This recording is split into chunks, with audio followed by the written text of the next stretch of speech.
How to restore old File Explorer in Windows 11. Here's how to restore old File Explorer in Windows 11. Option 1. Via Folder Options. Option 2. Via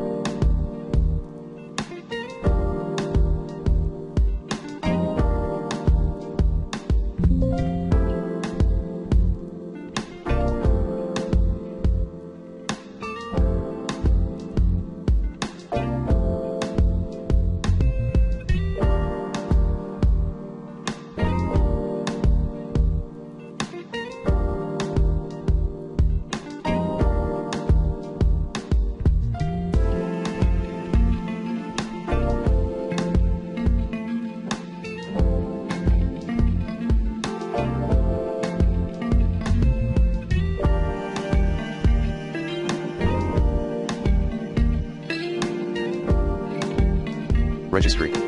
Set 1 to separate process at hkey_current_user \software \Microsoft \Windows \current version \Explorer \advanced.